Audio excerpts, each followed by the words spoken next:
Boker Tov les amis, je m'excuse, j'ai des petits problèmes techniques. J'espère que maintenant ça va aller. Zant Hashem. Voilà, on avance. Zant Hashem. Alors une bonne journée, excellente nouvelle à tout le monde.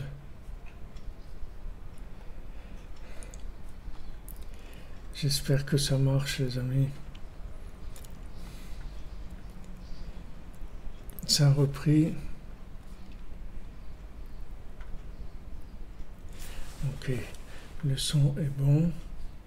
Peut-être je vais juste changer le Buenos Dias.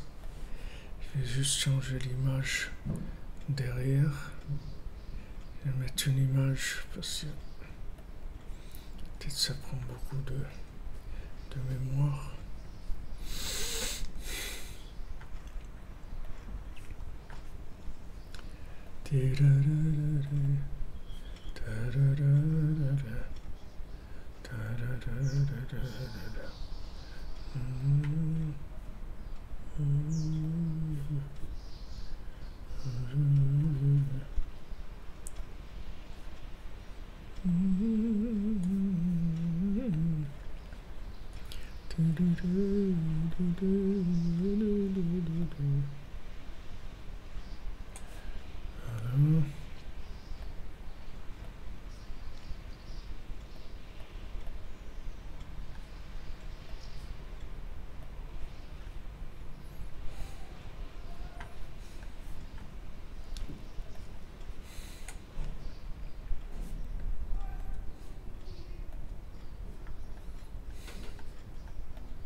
Voilà, présentation.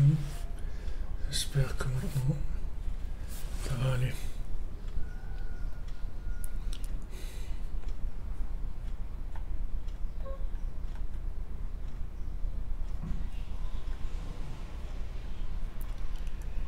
Merci pour tous vos mots gentils, c'est touchant, le maître est touchant.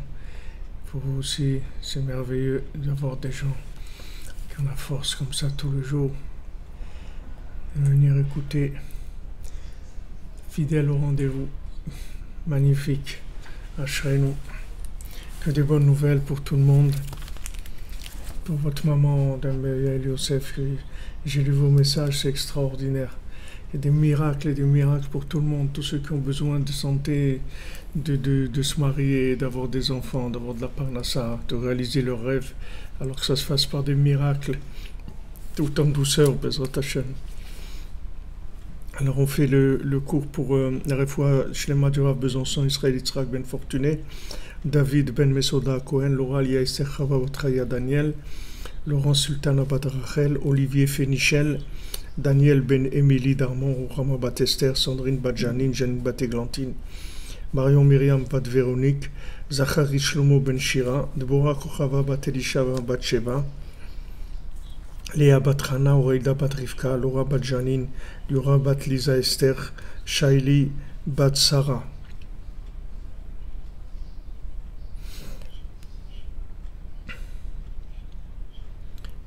Merci de quoi tu te mêles, merci. Khérégique, Bezrat Hashem pour vous aussi, Inch'Allah, que des bonnes nouvelles. Et à la mémoire pour l'élévation de l'âme de Jonathan Chaim Hamouch Ben Gabriel, Myriam Bat Rachel Shish, Noah Bat Esther Atlan, Israël Hirsch, Shmuel Tibi, Rachmim Ben Frej, Aïcha Bat Jemoul, Shimon Ben Siti. Refoua Shlema pour Mehdi Bezrat Hashem. Hashem nous envoie la guérison totale. Refoua Shlema pour Jonathan Shmuel Ben Avigail. Ça coupe, vous dites, Madame Dina Pep, ça coupe. Faites-vous, chez moi, ça a l'air stable. Sur Facebook, dites-moi si ça marche normalement.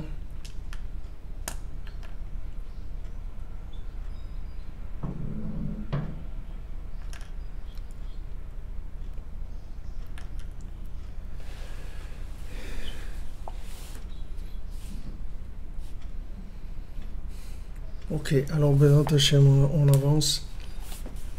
Et Bezrat Hashem, vous verrez l'étude à la main des Yeshuot. Ceux qui ont la patience, ça mène des Yeshuot, des grandes délivrances. Veika Chana Adarain Walide Emet. Alors hier on a parlé de ce mauvais œil. Alors l'Eilou Nishmat Meriem Bat Nedjouma. Bezrat Hashem.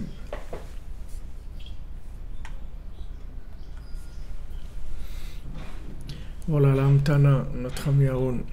Amtana, quelle équipe alors, ces gens merveilleux qui se lèvent la nuit comme ça, une équipe, merveilleux. Donc on a vu hier, on a parlé du mauvais œil et Rabbi Nathan dit que comment on repousse le mauvais œil par la vérité. Kamovan Batoran Eseret Leel, qui est rapporté dans notre Torah 54, donc là-bas on a vu Abba Shaoul. Abba Shaoul, il a dit, il était dans un endroit, il y a une grotte qui s'est ouverte sous ses yeux, sous ses pieds. C'est-à-dire il avait tellement de vérité qu'il y a eu de la dvekut, c'est-à-dire de l'attachement à Hachem. Il était complètement collé à Hachem. Jusqu'à qu'il arrivait à se tenir dans un très grand mauvais œil. Achman Atzlan, c'est-à-dire qu'Hachem nous protège, que pour se sauver de ce mauvais œil, c'était il fallait la force de Mashiach, c'est-à-dire le principe de Mashiach. Parce que la vérité, c'est Tov Aïn, puisque la bonne vue, c'est la vue de la vérité, c'est ça qui s'appelle la bonne vue. Quand est-ce qu'on voit bien? C'est quand on voit la vérité. Et le mauvais œil, c'est quand la personne s'est trompée, a dit mais je croyais que c'était comme ça, ou je croyais que c'était comme ci, ou je croyais que c'était ça la vie, ou je croyais que j'allais réussir, ou je croyais que j'allais échouer. Il y a des fois où on se trompe dans la vie, on croit qu'on a vu la vérité, mais en fait on n'a pas vu la vérité. Donc par la vérité qui s'appelle le bon œil, c'est-à-dire la bonne vue, la bonne vision des choses. Alors il s'est, comme on dit là, il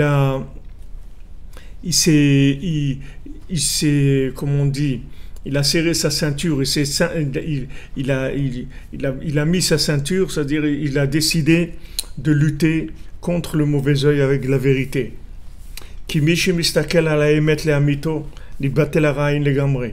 Parce que celui qui regarde le Emet et Amito, la vérité de la vérité, c'est-à-dire la vraie vérité, alors lui, le mauvais œil s'enlève complètement. Parce que le mauvais œil, il joue avec une vérité relative, mais une vérité absolue. Le mauvais œil, il ne peut rien faire. Qu'est-ce que vous voulez qu'il fasse, le mauvais œil? Puisqu'il n'y a plus d'interprétation, il n'y a plus l'imagination. Donc c'est terminé. Le mauvais œil, il peut faire ce qu'il veut. Ça ne change rien du tout. Rabbi Nachman, il nous dit qu'Hachem, il nous aime, et que Rabbi Nachman, il va nous sauver, et que n'importe comment qu'on soit, il va nous réparer, et que peu importe ce qu'on ait fait dans notre vie et ce qu'on continue à faire comme bêtises, il va nous sauver, nous réparer complètement. Donc ça y est, émettre les amitos, qu'est-ce qui va nous faire le mauvais œil? Dire, ouais, mais tu es comme ça, tu es tordu, regarde, lui, il a proposé un médicament absolu. Lui, il a dit le médicament absolu de toutes les maladies du monde. Donc c'est tout, le reste, ça ne m'intéresse pas. Ilou Nishmat Gota Bat Yaakov. D'accord? Donc émettre les amitos, la vérité absolue, c'est terminé. Qu'est-ce que tout le mauvais œil, il peut aller à Pôle emploi, il n'a plus rien à faire. Parce que le mauvais œil, il travaille sur l'interprétation. Donc nous, on est des gens simples. Nous, on est des gens simples. Même si on a des chaussures à 3 coins, on est joyeux, on les embrasse, on dit qu'elles sont magnifiques. Mais comment tu peux dire qu'elles sont magnifiques? D'après le Hémet, elles ne sont pas magnifiques. Puisque c'est des chaussures à 3 coins. C'est quoi? C'est des palmes? C'est quoi ces chaussures-là? Elles sont bizarres. Il dit, moi je sais pas, mais mettre la mytho, elles sont extraordinaires. Je te promets, elles sont magnifiques. C'est mes chaussures. C'est moi qui les ai faites. Et elles me plaisent et je les aime tellement. Elles sont sucrées, elles sont douces, elles sont magnifiques. Elles sont merveilleuses. Alors les gens, ils le prennent pour un fou. Parce qu'il dit ça. Mais c'est lui qui est le plus fort de tous. Parce que le fait que maintenant, il est attaché au Emet et à Mito, alors le roi il va venir le chercher. Parce que lui, il a compris que le plus grand danger qu'il y a dans la vie, c'est l'interprétation. Ok? Donc qu'est-ce que je fais? Je sors de l'interprétation tout simplement. J'interprète rien. Je prends du prêt à l'emploi.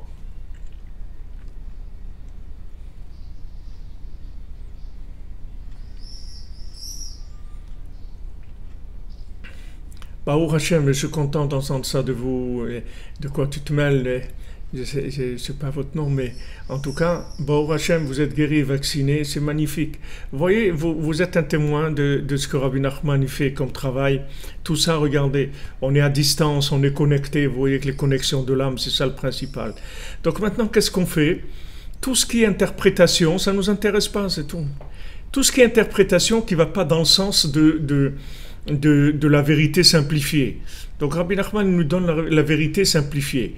Il nous dit qu'on a du bien en nous, qu'on est des gens bien, que Dieu il nous aime et que Rabbi Nachman il va nous réparer complètement et qu'on n'a aucun souci à se faire, qu'on peut s'appuyer sur lui et que même si on fait des avérotes 24 heures sur 24 sans s'arrêter, Shalom, il va nous réparer complètement. Donc voilà, moi c'est ça ma vérité. Le reste je ne connais pas. Et dès que maintenant il y a un mauvais œil qui commence à venir à faire de la politique, de la critique, de la discussion, tout ça, je dis écoute, tu veux discuter, discute tout seul, mais moi j'ai pas besoin de discuter, moi c'est mon affaire elle est réglée déjà. Donc on s'attache à émettre les amito, c'est-à-dire à une vérité absolue, et on a terminé, c'est tout.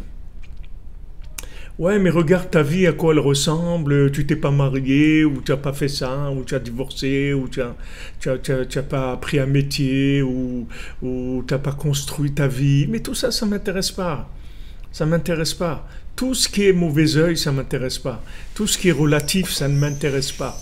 Moi, je vis dans l'absolu, je ne vis pas dans le relatif. Le relatif, il ne m'intéresse pas. Surtout si c'est du relatif pour me mettre par terre, alors c'est sûr qu'il ne m'intéresse pas. Maintenant, tu veux du relatif qui va dans le sens de l'absolu, aucun problème. Tu me donnes du relatif qui va venir expliquer l'absolu, c'est-à-dire que tu vas m'expliquer combien Hachem m'aime, combien le tzaddik il est capable de me réparer, combien je donne de joie à Hachem tous les jours par le fait que je fais des petites choses bien que je fais. Et Hachem il dit, même si tu fais une petite chose bien, comme un micron, ça me donne une joie extraordinaire. Voilà, si tu veux me donner des explications sur l'absolu relativisé, si tu veux relativiser l'absolu, il n'y a aucun problème. Mais vivre dans le relatif, c'est-à-dire dans l'œil du relatif, ça ne m'intéresse pas du tout.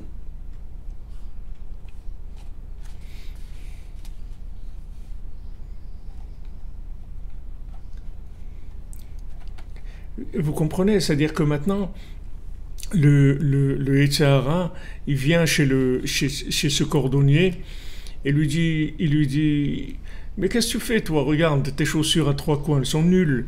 Et puis tu gagnes pas ta vie, tu les vends pas cher, parce que comme elles sont pas bien, donc tu les vends pas cher, tes chaussures. Donc ça vaut rien ta vie et tout. Et lui il comprend rien à ça, il dit mais mes chaussures, mais elles sont extraordinaires. Vous voyez qu'il va contre la réalité, entre guillemets, de la vérité. Alors Rabbi Nathan il dit, une vérité qui te casse, c'est pas une vérité, c'est tout. Parce que la vérité, elle ne peut pas casser la personne. La vérité, elle peut qu'encourager la personne. Une vérité qui casse, c'est pas une vérité, c'est du mensonge. Donc maintenant, si maintenant tu vas me dire que que mes chaussures à trois coins, elles valent rien du tout. Et donc que moi-même, je suis quelqu'un qui est vraiment pas intelligent et pas doué du tout, puisque je travaille beaucoup pour faire mes chaussures à trois coins. Je travaille pendant des heures et des heures alors que les autres, ils vont beaucoup plus vite. Tu vas me sortir tous les défauts de mon truc, ça ne m'intéresse pas. Que tu me montres les défauts de ma vie, ça ne m'intéresse pas. Moi, ce que je veux, c'est du bonheur, c'est tout. Je veux du bonheur, c'est-à-dire que je vais optimiser tout ce que je fais en disant que tout ce que je fais, c'est super. Alors les gens ils vont dire, ouais, mais où est l'objectivité? L'objectivité, c'est quoi? C'est que les gens ils prennent des antidépresseurs, c'est qu'ils ont envie de se suicider, c'est que tous les 4-5 jours, il y a un policier qui se tire une balle dans la tête en France. C'est ça l'objectivité. C'est quoi être objectif? L'objectif, c'est quoi? L'objectivité, c'est d'arriver à l'objectif. L'objectif, c'est quoi? C'est la vie.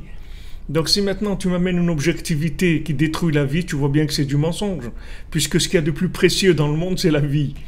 Donc si maintenant tu me fais soi-disant des remarques objectives en me disant mais non, tu sais, en fait c'est pour t'aider à progresser.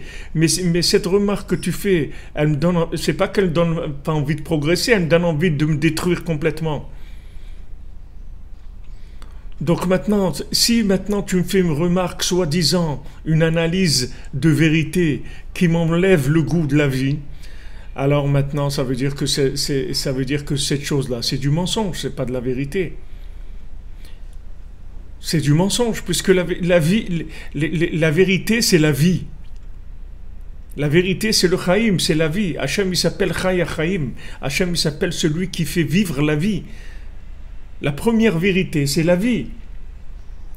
C'est la première chose.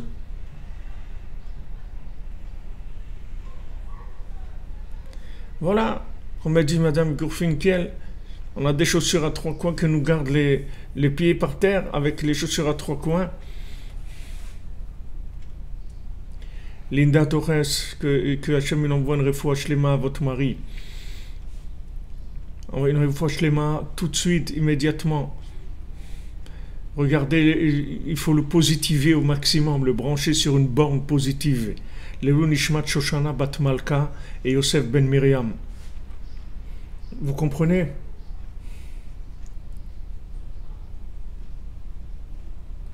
Ah, je suis d'accord avec vous, Monsieur Dan, que malheureusement, souvent dans les synagogues, il y a des tireurs d'élite. Il y a souvent des tireurs d'élite. Qu'est-ce que vous voulez faire? Les pauvres, ils savent pas. Alors ça aussi, il faut les juger positivement en leur disant ils savent pas. Que si maintenant ils savaient, alors ils feraient pas ça. Donc maintenant le problème aujourd'hui, c'est que la vérité aujourd'hui, elle est entièrement mangée par le mensonge. Parce que si vous voulez une vérité, il faut qu'elle soit adaptée au niveau de la personne. Sinon, c'est pas de la vérité. Si Rabbeinu dit que maintenant un manig, un berger, un dirigeant, il doit savoir ce dont la personne a besoin. C'est ça le dirigeant. Le dirigeant, c'est pas de distribuer ce qu'il a en stock. C'est de savoir ce dont la personne a besoin. Alors, par exemple, Rabbeinu dit, un bébé, on doit lui donner du lait, on ne peut pas lui donner de la viande, il ne peut pas manger de la viande. Pourtant la viande c'est bien, peut-être que la viande c'est plus nourrissant que le lait, mais un bébé il ne peut pas manger de la viande, donc il doit manger du lait, d'accord? Donc maintenant la vérité c'est quelque chose qui est complètement relatif par rapport au niveau de la personne. Donc Rabbi Nachman il nous dit regarde, aujourd'hui vu l'état des forces mentales des gens, tu vas ne regarder que le bien, c'est tout. Parce que le mal, en fait, il n'existe pas, il est imaginaire. Donc quand tu vois du mal en toi ou dans les autres, il est imaginaire, c'est tout. Ce qui est vrai, c'est le positif. Alors par exemple, dans l'exemple comme c'est par exemple, il donne, il dit que c'est vrai que des fois on va à la synagogue, on a des gens qui nous font des remarques ou qui nous cassent parce qu'ils disent des choses. Il faut savoir que ces gens-là, les pauvres, eux ils pensent que eux ils ont grandi comme ça. Et ils continuent à agir de la même chose comme ils ont vu. Ils sont pas rendus compte que le monde il a tourné, comme on dit, complètement. Je ne sais pas s'il a tourné au vinaigre, mais il a tourné en tout cas. Il a tourné, il est passé à autre chose complètement. Et des remarques qui faisaient avancer les gens avant, les gens qui avançaient avec des coups de pied, aujourd'hui, il n'y a plus personne qui peut avancer avec des coups de pied, ça n'existe plus. Les gens, ils sont trop faibles, ils ont plus ça, ils sont trop faibles et les gens, ils cherchent le émettre les amito. Donc tout ce qui va venir leur dire, ouais, t'es pas bien, t'es nul, t'es trucs, regarde, t'es arrivé en retard, t'as fait ça. Tout ça, les gens, ils peuvent plus supporter ça. Ils sont extrêmement fragilisés et ça peut les détruire. Donc il y a eu un changement, il y a eu une évolution très très très rapide qui s'est faite, des changements d'une génération à une autre énormes. Et les gens, ils sont restés sur des habitudes d'avant. Je me souviens à Rosh Hashanah, à Yerushalayim, il y a 40 ans de ça, quand il n'y avait pas encore Ouman, il n'y avait pas Rosh Hashanah Ouman. Alors on faisait avec le Rav Besançon Sheikhi, il nous amenait à Jérusalem, on allait là-bas dans le kibbutz de Jérusalem. On était 1500 comme ça ensemble. Et il y avait, dans ce kibbutz-là, il y avait une table de parleurs. Il y avait une table de parleurs, des gens comme ça, d'un certain âge. Et toute la journée de Rosh Hashanah, ils parlaient. Ils parlaient entre eux comme ça. Ils parlaient, ils faisaient que parler. Ils étaient à la synagogue et ils parlaient. Et à un moment, il y a un venu, il leur a fait une remarque. Mais comment ils l'ont jeté, comment ils l'ont jeté complètement. Ils l'ont vraiment jeté. Qu'est-ce qu'ils faisaient ces gens-là? Ils parlaient, c'est tout. C'était leur truc.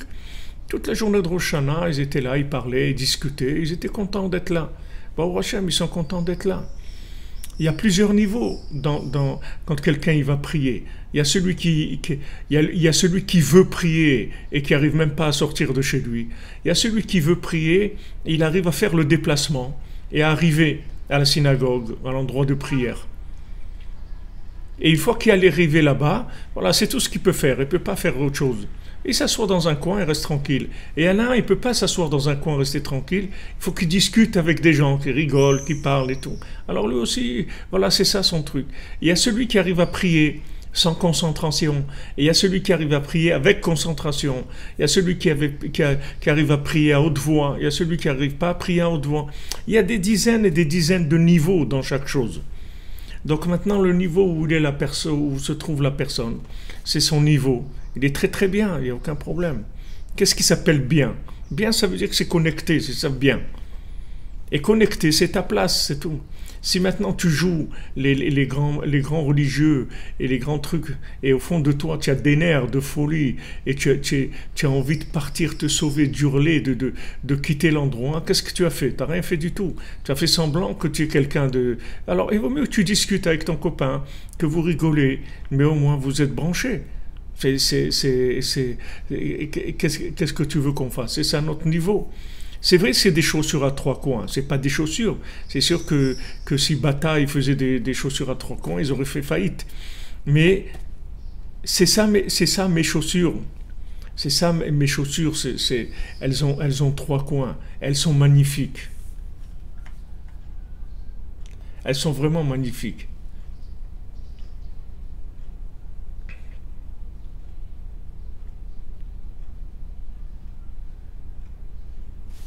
Voilà, exactement, simple. Voix Shlema Daniel Aziza bat Anet Hana Bezrat Hashem. Les Lunishmat de Alon Avraham ben Tami Tamila. Voix Shlema pour Dvorah Korina Yala. Pourquoi les gens sont faibles aujourd'hui? Parce qu'ils se sont fait... Parce que le temps, il a fait de l'érosion. Il a fait de l'érosion mentale, l'érosion des forces des individus.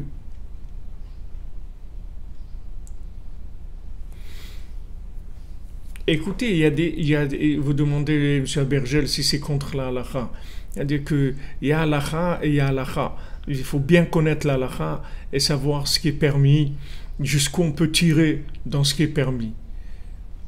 Maintenant, quelqu'un, par exemple, on n'a pas le droit de manger avant la prière, d'accord? Mais si quelqu'un il est malade, il est faible, il a le droit de manger avant la prière.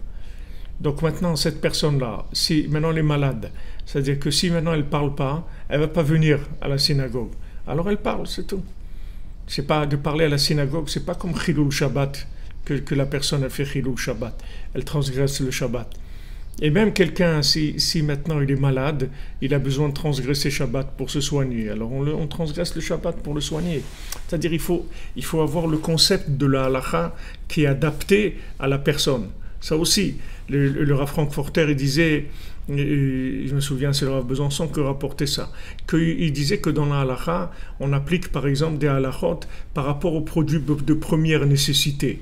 Alors, par rapport aux produits de première nécessité, on va être coulant dans les exigences halakhiques, dans les exigences des lois.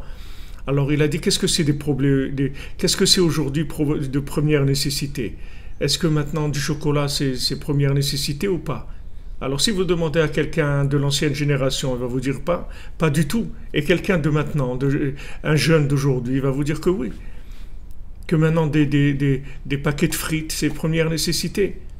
Des bonbons, c'est première nécessité. Pratiquement tout ce que les gens ils mangent, c'est première nécessité. Il dit c'est première nécessité. Ça veut dire que si la personne, elle n'a pas ça, elle va se casser. Et si la personne, elle est cassée, on a tout perdu. Tout. Parce que si l'individu, il est cassé, il n'y a plus rien. On n'a plus rien devant nous. Il n'y a plus rien. Il n'y a plus halakha, il n'y a plus de trucs. Donc la halakha, il faut être capable de trancher la halakha. La halakha, ce n'est pas de l'application de quelque chose qui est écrit.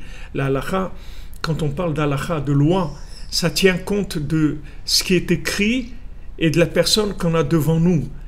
Si maintenant, vous n'êtes pas capable de faire le lien entre ce qui est écrit et la personne qui est devant vous, ou maintenant, vous voulez appliquer ce qui est écrit à une personne qui se trouve là et qui n'a rien à voir avec ce qui a été écrit par rapport à qui elle s'adresse, la halakha, alors vous êtes à côté.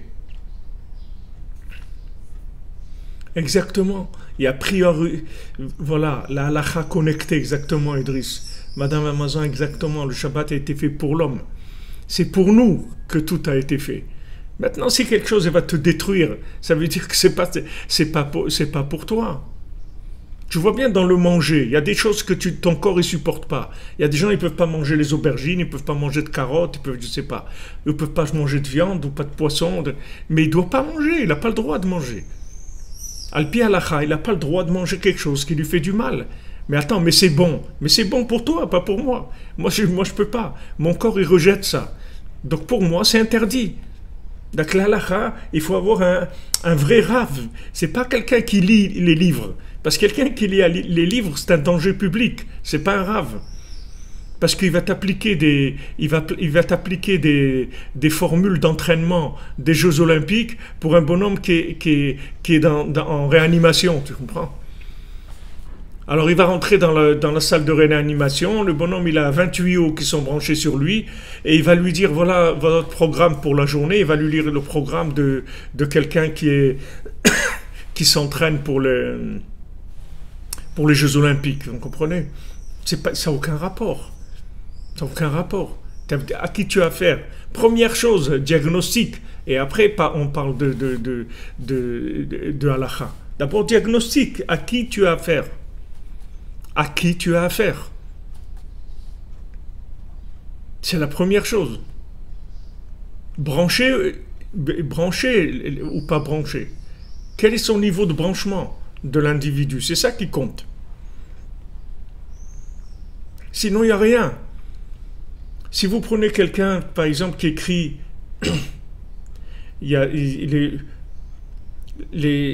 voilà, adaptabilité, voilà. Et équilibre, adaptabilité, voilà, merci Linda Torres, c'est un bon mot, l'adaptabilité de la chose.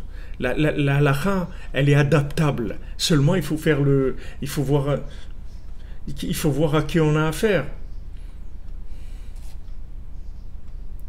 Voilà, chacun il a son rythme, comme dit Madame Meloul, Madame Gabali, les jeunes aussi. Avant, les gens ils jeûnaient. Maintenant, on n'a pas besoin de jeûner.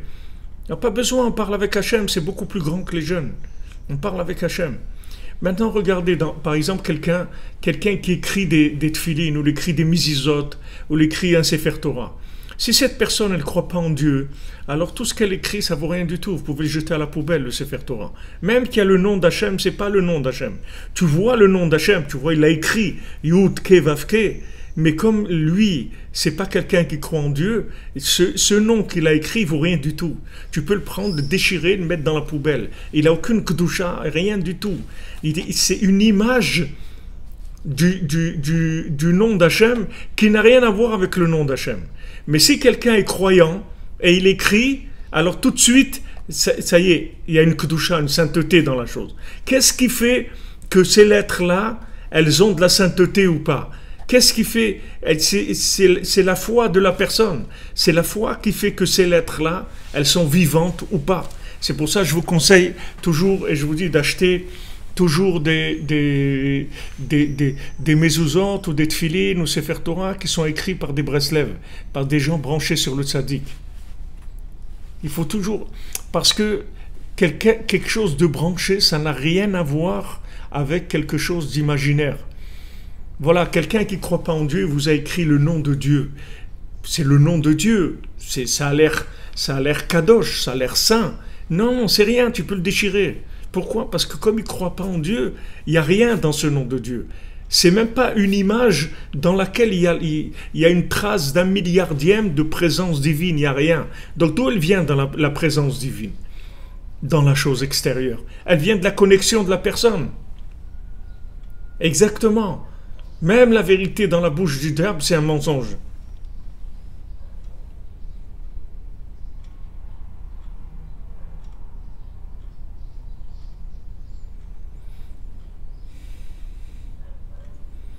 Voilà, dans l'attente de Moshe Rabbeinu. J'ai pas des bons offerts, mais je peux vous donner des contacts, un contact de quelqu'un qui commercialise, disons, les choses des mezuzot, des tfilines et tout, qui sont écrits que par des Breslev.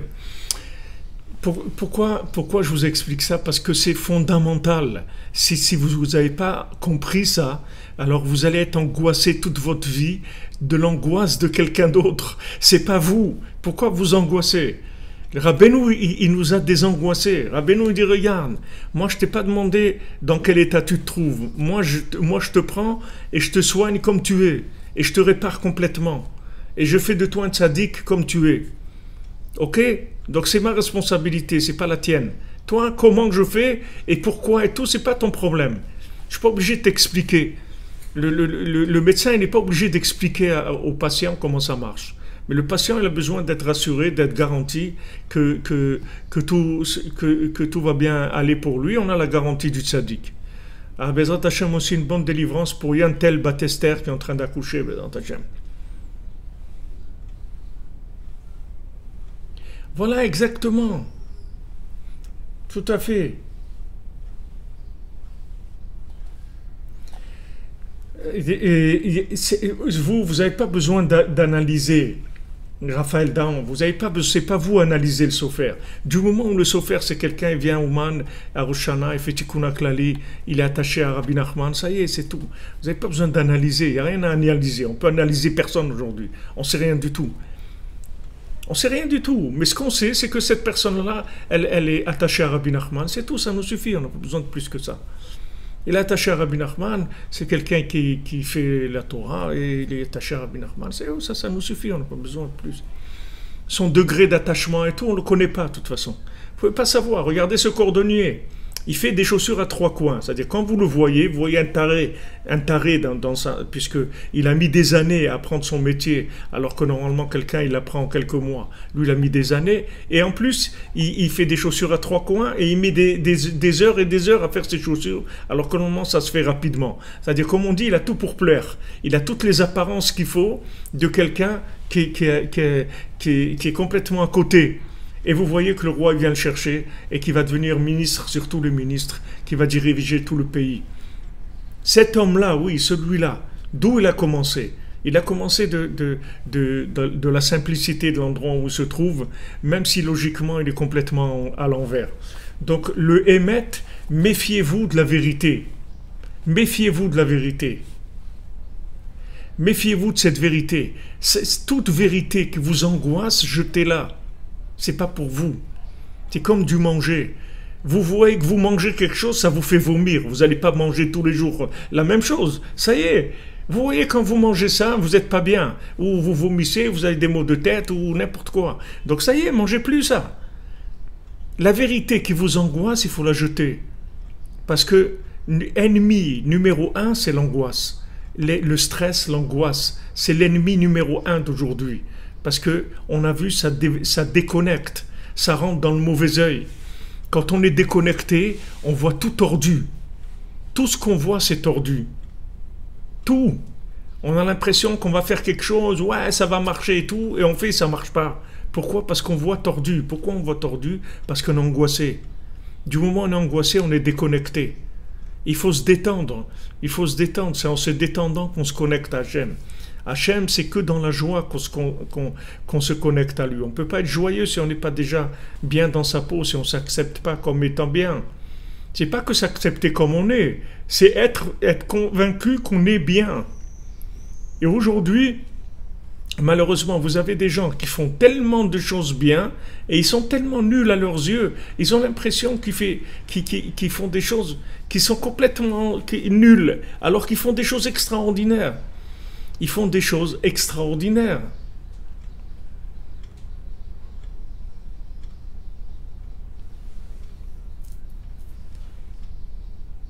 Voilà, c'est là où vous êtes, soyez heureux avec ce que vous avez, là où comme vous êtes. Et soyez convaincus que comme vous êtes, c'est bien. Ça s'appelle bien. Vous êtes très bien. C'est pas moi qui vous le dis, c'est pas vous qui le dites, c'est le tzaddik qui vous le dit. Donc, le fait maintenant de vivre dans cette génération, déjà, ça veut dire qu'on est bien. Regardez ce qui nous entoure, regardez la folie qu'il y a dans le monde.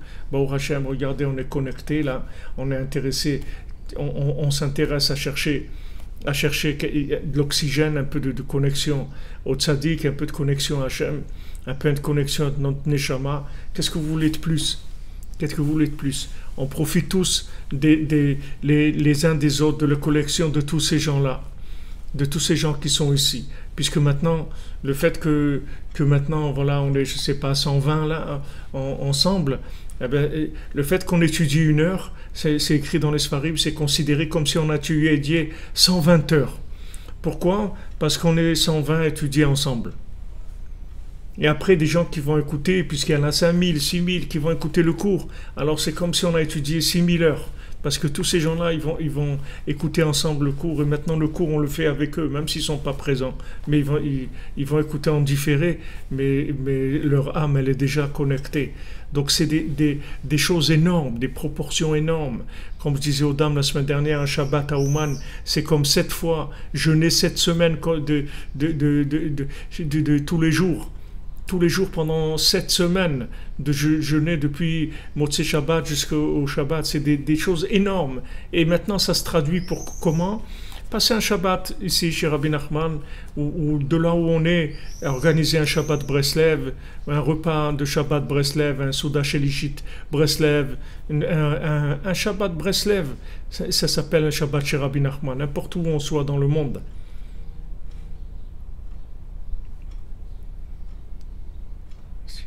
Vous comprenez?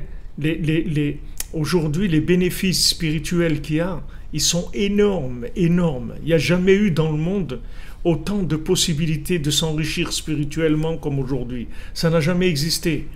Facile comme aujourd'hui et rentable et optimisable comme aujourd'hui, ça n'a jamais existé.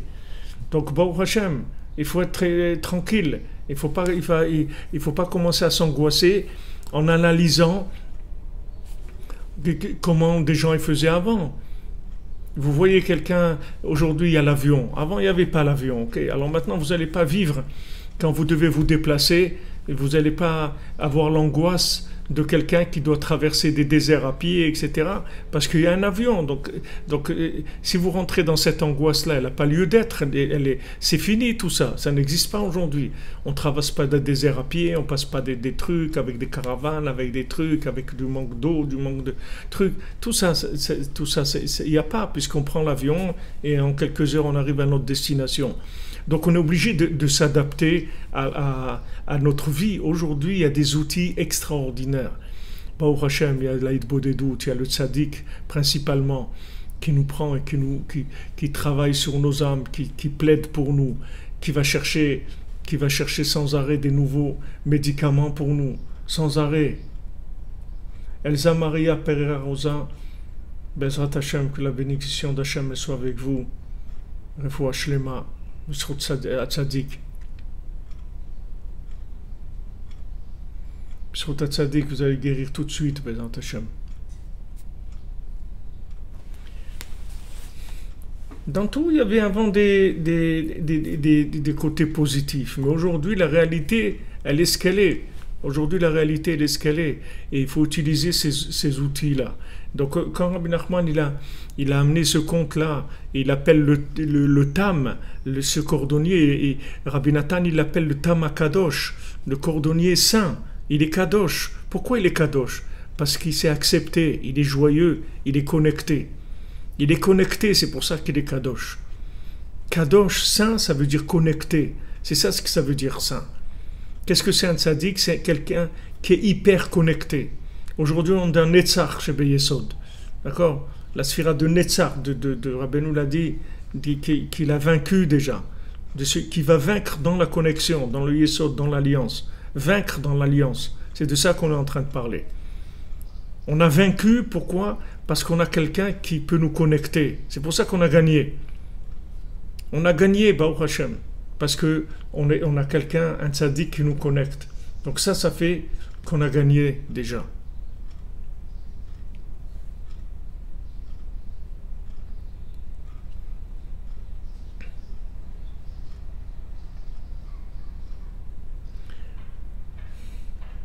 Oui, Netzar dans Yesod. Il faut se renforcer. Il faut pour tous les pays, la victoire. Bien sûr, tout le monde a gagné. Tout le monde a gagné. Celui qui a trouvé le tzaddik, il a gagné déjà. Alors, il faut comprendre comment elle fonctionne, la Torah. C'est pas de venir appliquer des textes sur des gens. Il faut d'abord faire un diagnostic de la personne. Rabbi Shimon Bar Yochai, il dit qu'il peut acquitter tout le monde de la rigueur, c'est-à-dire du din, du jugement. Il peut acquitter le monde entier du jugement. Comment il va faire pour acquitter le monde entier du jugement? Il va dire que tous les gens aujourd'hui sont sous. C'est des soulards, ils ont pas leur tête. Donc tout ce qu'ils font de mal, ils ne sont pas responsables. Donc ça y est, ils sont acquittés. On ne peut même pas les juger. Donc voilà, Rabbi Shimon vous dit, on ne peut même pas juger quelqu'un aujourd'hui. Parce que les gens, ils sont sous.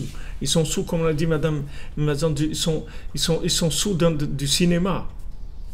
Ils sont sous de l'image qui rend fou. Toutes ces images, tous ces films, et voilà, le festival de Cannes, des trucs qui viennent de partout, toutes les ramassis de toutes les poubelles du monde.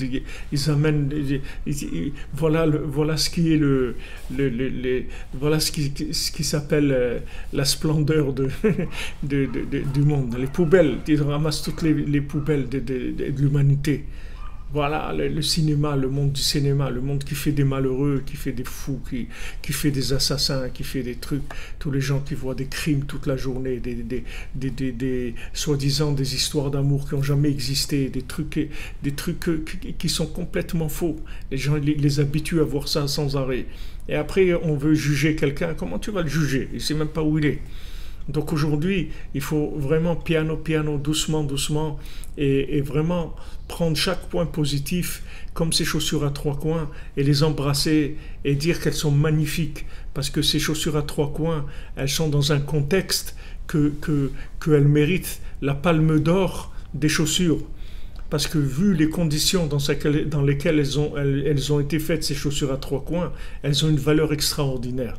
Et c'est pour ça que cet homme-là, qui est saint, il embrasse ces chaussures, il les aime, parce qu'il sait que dans les conditions dans lesquelles elles ont été faites, elles sont les plus belles chaussures du monde.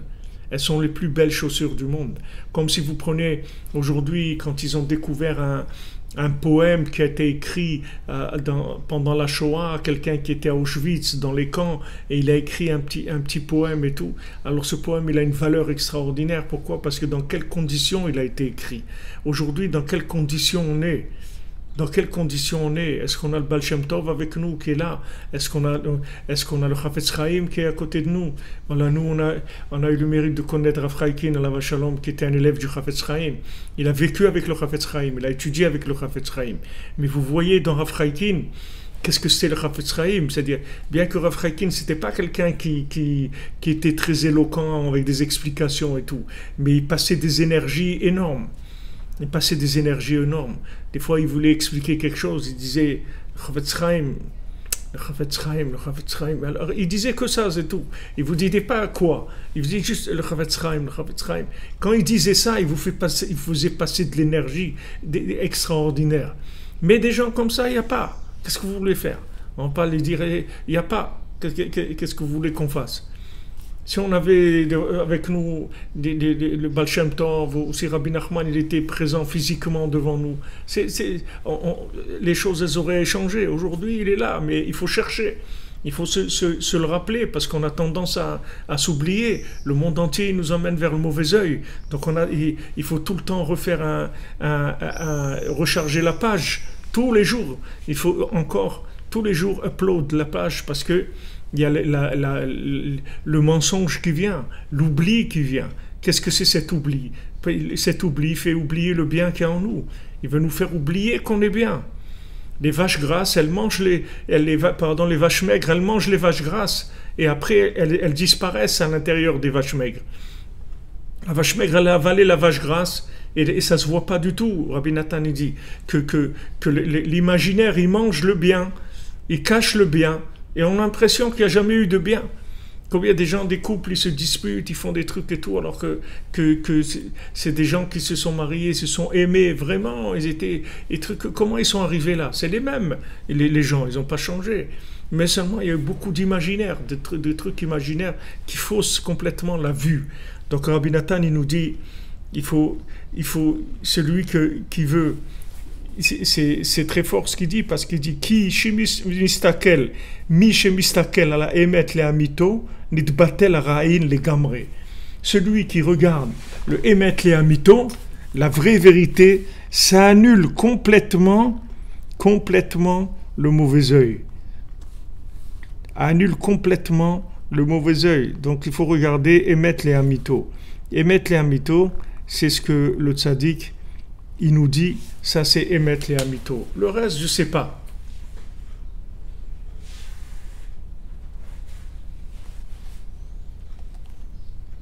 Exactement de quoi tu te mêles, exactement. Votre grand-mère, elle a tout compris. Bien sûr, les gens, ils savaient comment ça marche. Et moi, et Pascal, Madame Gavali, c'est vrai, moi j'essaie de vous... Je vous rapporte ce que j'ai vu. Amen, merci. Merci, vous n'avez pas besoin de remercier Rabbeinu, ceux qui sont voilà, dans Beloul, ceux qui sont à la Ouman, priez pour tout le monde, priez pour que tous les gens ils trouvent Rabbeinu. Celui qui trouve Rabbeinu, ça y est, il est sauvé. Même s'il n'est pas conscient de combien il est sauvé. Mais il est sauvé, bon Hachem. Le tzaddik, il nous sauve avec des médicaments très simples. Et juste l'attachement en lui. Je vous disais tout à l'heure, ce point-là, c'est tellement important de savoir que c'est la Emouna qui donne la vie à la chose. La réalité, c'est le degré de foi qu'on a dans la chose. Si vous n'avez pas confiance en vous, vous n'êtes pas vivant, Birlal. Vous n'êtes pas considéré comme un autre vivant. Donc les gens, comment ils tuent les gens? Ils en font des morts vivants. C'est des morts vivants, c'est des gens qui n'ont pas confiance en eux, c'est tout. Alors comme ils n'ont pas confiance en eux, ils ne sont pas connectés. Alors quand ils ne sont pas connectés, comment vous voulez qu'ils progressent? Comment vous voulez qu'ils avancent? Ils ne vont pas avancer, puisqu'on leur a dit qu'ils sont nuls. Donc ils ne vont pas avancer. Ils sont complètement prisonniers de la petitesse, de la médiocrité. Rabbi Nachman, il veut nous libérer. Il faut se libérer. Se libérer. Il faut être sûr qu'on est des gens bien. Il faut être sûr de ça. Il ne faut avoir aucun doute sur ça. Et le mauvais œil, il est sans arrêt en train de nous attaquer. Et avec quoi il nous attaque? Bien sûr, il ne va pas nous attaquer avec du mensonge. Parce qu'on va dire, mais tu es menteur et tout. Non, il va nous attaquer avec de la vérité. Il va venir nous faire une audite sur nos chaussures à trois coins, en disant, vraiment, avec tout le respect que je vous dois, mais d'après, vous comprenez, on a fait passer On a fait passer des tests et on a vu que vraiment ça ne correspond pas aux normes du tout. Hein. Les chaussures que vous faites, elles sont hors normes. En fait, vous ne pouvez pas les vendre. Elles ne sont pas vendables sur le marché. C'est-à-dire que Carrefour, il ne peut pas prendre vos chaussures. Leclerc, il ne peut pas. Donc, il faut vous débrouiller à les vendre comme ça, de la main à la main, parce qu'elles sont hors normes. On ne peut pas vous donner de... Voilà, ils vont faire des analyses, des gens qui ont l'air très sérieux. Ils ont l'air très très sérieux, mais c'est le mauvais œil. C'est-à-dire essayer de détruire le bien qui est en vous. Et le bien qui est en vous, maintenant, il est en train de germer à peine. Il n'a pas commencé à sortir. Parce que s'il sort, après, c'est fini. Une fois que le cordonnier il devient dirigeant du pays, après vous n'allez pas lui raconter que c'est un cordonnier bidon, parce que maintenant il est devenu dirigeant de tout le pays, donc ça y est, il a sa place, il a sa vraie place. Il a commencé cordonnier à 3 coins, avec des chaussures à 3 coins, mais regardez où il est maintenant. C'est comme Yosef Hatzadik. Yosef Hatzadik, quand il est en train de chercher, c'est-à-dire de chercher à faire naître la vérité qu'il a en lui, alors on peut venir lui faire les gros yeux, ses frères, lui dire tu es nul, on va te tuer, on va te vendre, tu n'as aucune valeur, on va te vendre à une espèce des gens là-dessus qui sont dans le désert, une caravane avec les chameaux, les trucs, voilà ce que tu vaux rien, on va te vendre là-bas, et encore sois content qu'on ne t'égorge pas, et on te vend, tu vaux rien du tout. Il va chez Potiphar, on lui dit ouais, t'es un pervers, t'es un pourri, truc et tout, et il est en prison, mais ce Yosef là, s'il reste pas attaché à la conviction qu'il a du bien en lui, comment vous voulez qu'il arrive? Mais après, quand Paro le convoque, il lui dit « Viens, voilà les clés du royaume, c'est toi le patron, c'est toi le patron du monde. » Quand il arrive à ça, après ça y est, vous pouvez lui dire ce que vous voulez, c'est terminé. Vos paroles, c'est quand la vérité elle est embryonnaire qu'elle est en danger. Mais une fois que le bébé est né, ça y est, une fois que la personne elle a pris son poste véritable, qu'elle est arrivée déjà, parce qu'il y a une évolution permanente, mais déjà d'arriver à quelque chose, comme on a vu ici, la malchoute, le pouvoir. C'est-à-dire que ce qui était en potentiel, c'est passé au niveau pouvoir maintenant. C'est-à-dire que maintenant, on est dans la sphira de Yesod, après ça va passer à la sphira de malchoute, de pouvoir. Parce que du Yesod, de la connexion, on va passer au pouvoir après. Parce que la connexion, elle va faire sortir notre pouvoir. Elle va faire naître le pouvoir.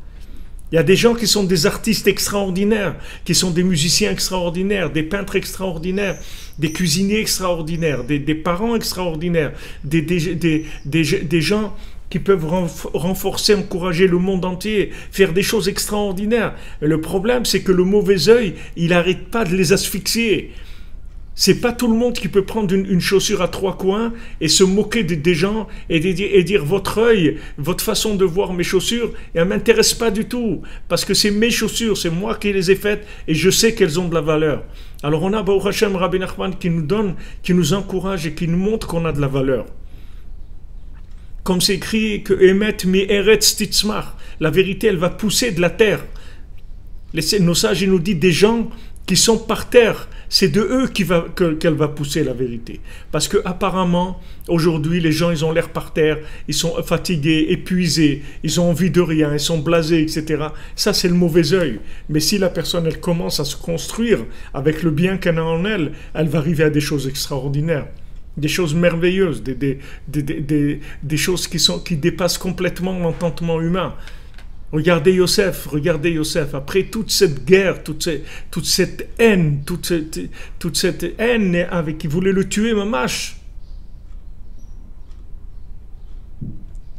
Exactement, il va finir avec chacun d'entre nous. Rabbi Nachman il dit Gamarti ve'egmor, je vais finir avec chacun d'entre vous, avec chacune d'entre vous. Donc arrêtez de vous comparer à des critères de réussite de Hollywood, vous comprenez? Arrêtez de vivre avec les critères de Hollywood. Ce n'est pas les critères de Hollywood, la vie. Ces gens-là, derrière eux, comme disait Nazel Frima, derrière ces gens-là, C'est que de la pourriture, des vies pourries. Il n'y a rien derrière tous ces gens-là. Ils sont malheureux, ils sont en train de se disputer, ils ont peur de chaque chose. Et voilà l'héritage de Johnny Hallyday, et voilà les trucs de ça, et voilà le truc de l'autre. Et l'autre, il a dissimulé ses biens, et l'autre, il a fait ça, et l'autre, il a enlevé l'héritage, et l'autre, il a volé ça, et l'autre, il lui a pris son poste, et l'autre, il a truc. C'est que de la pourriture derrière tous ces systèmes-là. C'est des systèmes complètement pourris, vendus à l'argent et à l'honneur, au mensonge. Il n'y a rien de vrai dans ce Hollywood-là. Il n'y a rien de vrai. Mais par contre, il y a le Hollywood, la forêt sainte.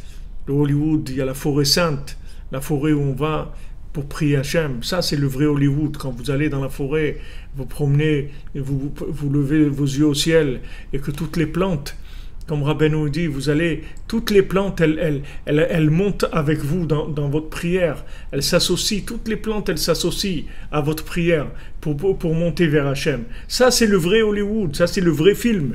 Ça, c'est un film vrai. Ça, c'est pas du Hollywood. C'est pas du cinéma, ça. Ça, c'est de la vérité. C'est du Emet les Amito. Quand j'étais une fois avec le Rav Aryeh Shapira à la Vachalom, un très grand Breslever qui avait c'est le frère de Rav Shmuel Shapira. Une fois, il était à Aix-les-Bains, on avait été faire un Isbodédout au Corsuet, une petite forêt qui est à côté d'Aix-les-Bains. Et en marchant dans la forêt, il m'a dit, tu vois, là, on est en train de marcher sur la terre pour aller faire Isbodédout. Il m'a dit, sache que le jour où à 120 ans, qu'on va arriver au jugement, toute la terre sur laquelle on a marché pour aller faire Isbodédout, toute cette terre-là, on va nous la mettre sur le côté de la balance du positif. Regardez, maintenant, nous, on a l'impression que c'est rien du tout. Maintenant, quelqu'un il marche pour aller faire quelque chose de bien. Rendre visite à un malade, rendre visite à ses parents, aller à la synagogue, faire quelque chose de bien. Aller acheter du manger, il va amener chez quelqu'un, n'importe quoi. Il va aller amener de la tzedaka, il va amener des vêtements. Ce qu'il va faire de bien, quelque chose de bien. Ou il va aller enseigner, ce qu'il va faire. Maintenant, toute la terre sur laquelle il est en train de marcher, tout ça, c'est du positif. Toute cette terre, ces tonnes de terre sur laquelle il marche, c'est quelque chose qui va aller sur le plateau du côté du positif, des bonnes actions. Et ça, nous, on ne le sait pas. Si quelqu'un ne nous le dit pas, comment on va savoir ça? Nous, on a l'impression, on a marché, c'est tout. Non, tu n'as pas marché. C'est que tout là où tu as marché pour aller faire des bonnes actions, ça va être rajouté sur le côté du bien. C'est-à-dire, c'est comme la terre elle-même sur laquelle tu as marché, elle est inclue dans l'action bien que tu fais. Et elle va s'ajouter comme mérite, des tonnes de mérite parce que tu as marché pour aller faire Isbodédout. Une fois, Rabbi Nachman, il a dit à ses élèves, comme Rabbi Nachman, il a été malade de la tuberculose de 3 dernières années de sa vie physique dans le monde. Donc une fois, il avait besoin toujours de prendre de l'air et tout, parce qu'il toussait. Et une fois, il a dit à quelqu'un, viens, on va aller là-bas, en haut de la colline, un truc, on va aller à cet endroit là-bas. Alors, l'élève, il dit, mais Rabbi, c'est loin. Alors, Rabbi Nachman, il a dit, c'est loin de quoi? C'est loin du cerveau, c'est loin du cœur, c'est loin de quoi? C'est-à-dire, c'est loin. C'est loin de quoi? Exactement. Exactement, Aaron. On sanctifie tout. Tout ce qui rentre dans notre... Rabbi Nachman a dit, tu viens au Man. Tout l'argent que tu as dépensé, tous les déplacements que tu as fait, chaque fois que tu mets une paire de chaussettes dans ta valise, un truc, chaque chose, ça crée des anges. Ça crée des anges. Parce que maintenant, comme tu es en train de te diriger vers le Saint des Saints, vers la tombe de Rabbi Nachman, alors tout ce que tu fais, ça s'inclut dans ça. Et c'est des éléments qui vont étoffer et développer ça. La moindre chose, tu as mis une brosse à dents dans ta valise, ça aussi, ça s'inclut. Tout s'inclut. Tout s'inclut. Voilà exactement. Monsieur Loureiro, ça fait étinceler le divin dans chaque chose. Donc maintenant, nous, on a une bonne intention, oui. Quelle est la preuve qu'on a une bonne intention? C'est qu'on est là. D'accord? On est là. On est là. Qu'est-ce qu'on est en train de faire là? On aurait pu aller jouer au flipper ou au baby-foot, d'accord? On est là.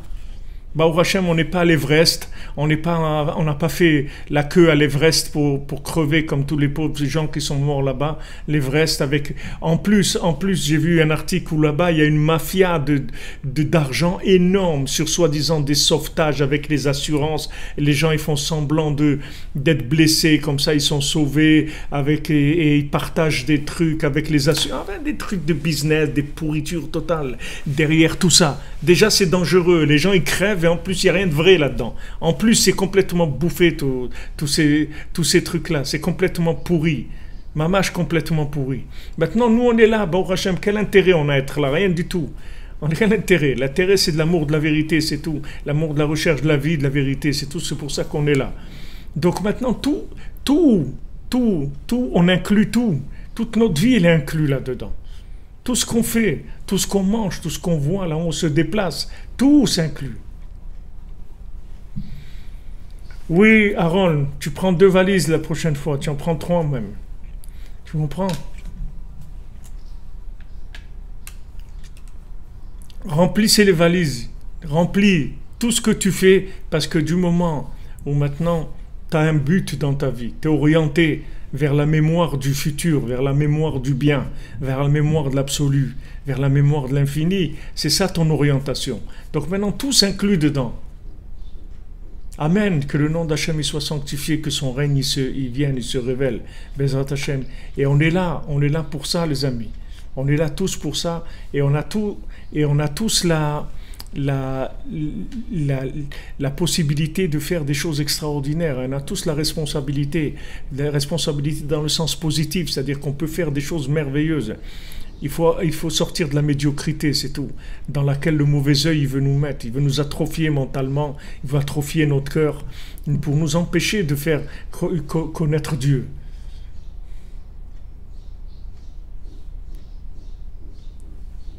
Vous comprenez? On est là pour s'encourager les uns les autres dans un monde de fous.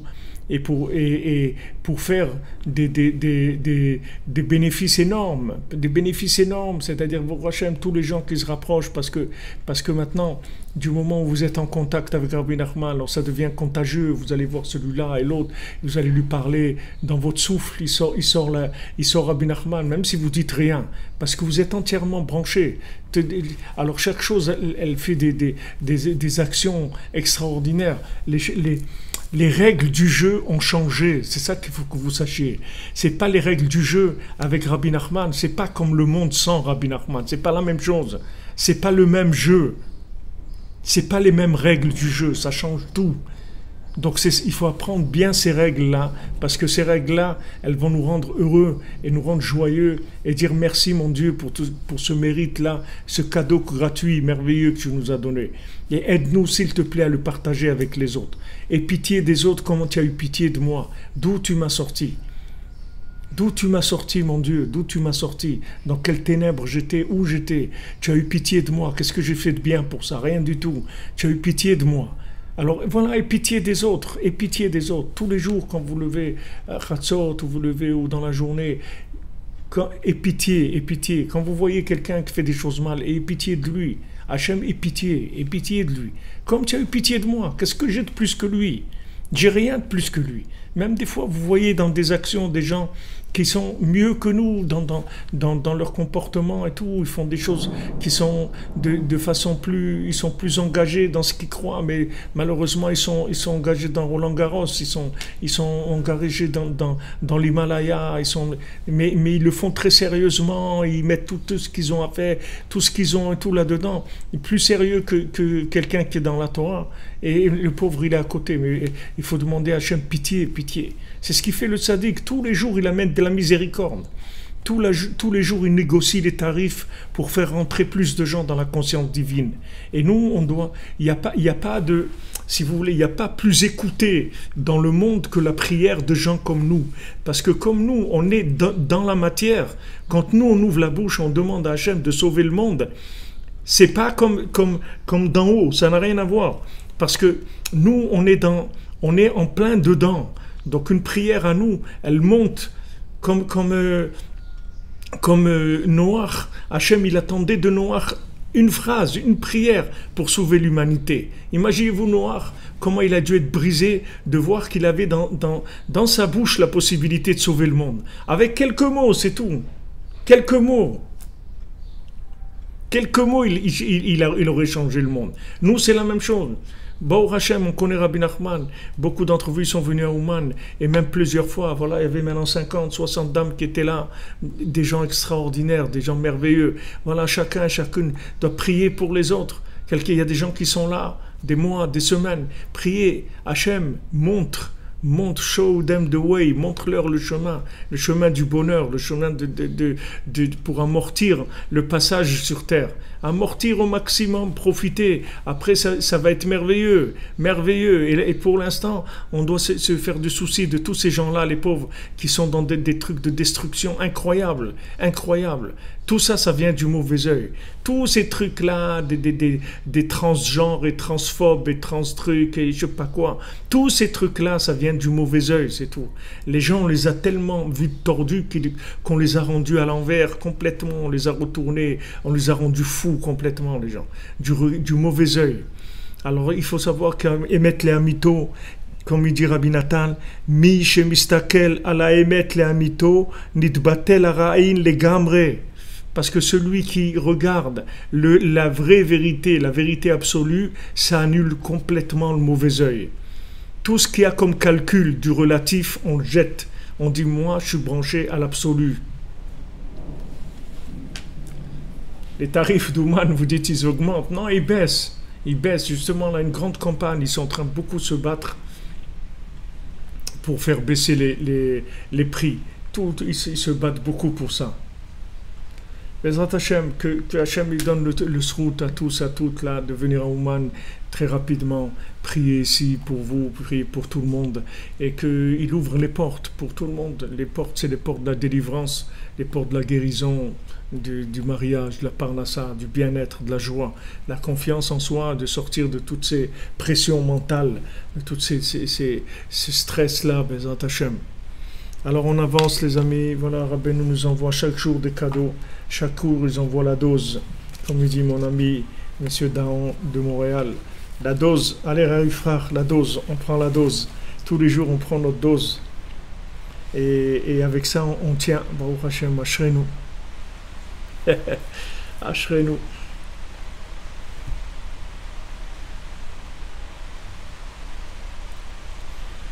Que des bonnes choses les amis. Merci de votre présence et de votre soutien et de votre aide et priez pour nous qu'on arrive à reprendre les travaux du Mishkan. On est en train de négocier au maximum pour qu'il nous laisse avancer. Ezrat Hashem.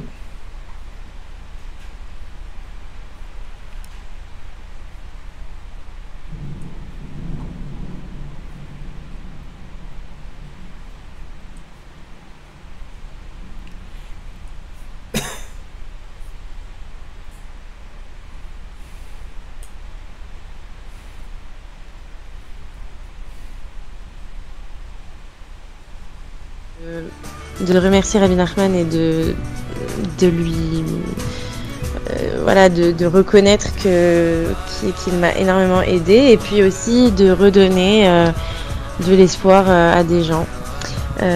Donc voilà, j'ai commencé à écouter les cours du Rav Yifrach il y a un petit peu moins de 2 ans. J'étais dans une période extrêmement difficile de ma vie. On traverse tous des périodes, donc on va pas se mentir, et pendant ces périodes-là, c'est rare qu'on trouve une parole qui nous touche et qui nous sauve du désespoir. Et grâce au cours du Rav Yifrach, j'ai pu vraiment m'en sortir émotionnellement. Le Rav Yifrach, il dit toujours, c'est toujours écrit dans les vidéos du Rav Yifrach, j'écoute, ma vie change. C'est exactement ça. C'est exactement ça qui m'est arrivé. Grâce aux conseils que le Rav donne, qui est issu de la parole de Rabbi Nachman, ça m'a vraiment littéralement changé ma vie. J'étais partie avec un a priori sur les Breslev. C'est une chassidoute qu'on connaît peu en France, du moins moi j'avais pas connu avant. Et au final j'ai découvert une Torah qui est tellement brillante et simple à la fois. C'est juste bouleversant de simplicité et d'intelligence. Est-ce que vous pensez vraiment une seconde que Hachem il va vous mettre dans des situations qui sont trop dures? Hachem il nous aime plus que ce qu'on s'aime nous-mêmes. Hachem il aime notre vie plus que ce que nous on aime la vie.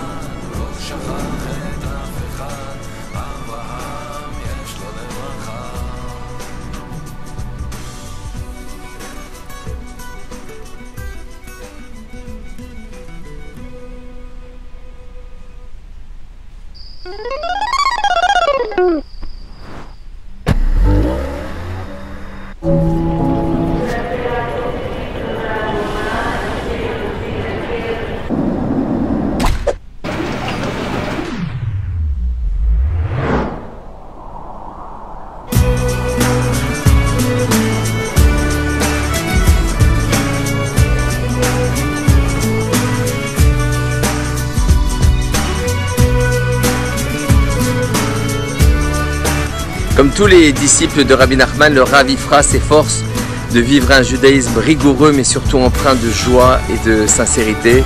C'est lui qui nous dit quand le cœur est joyeux, on est débarrassé des passions de ce monde. C'est la tristesse qui crée l'envie.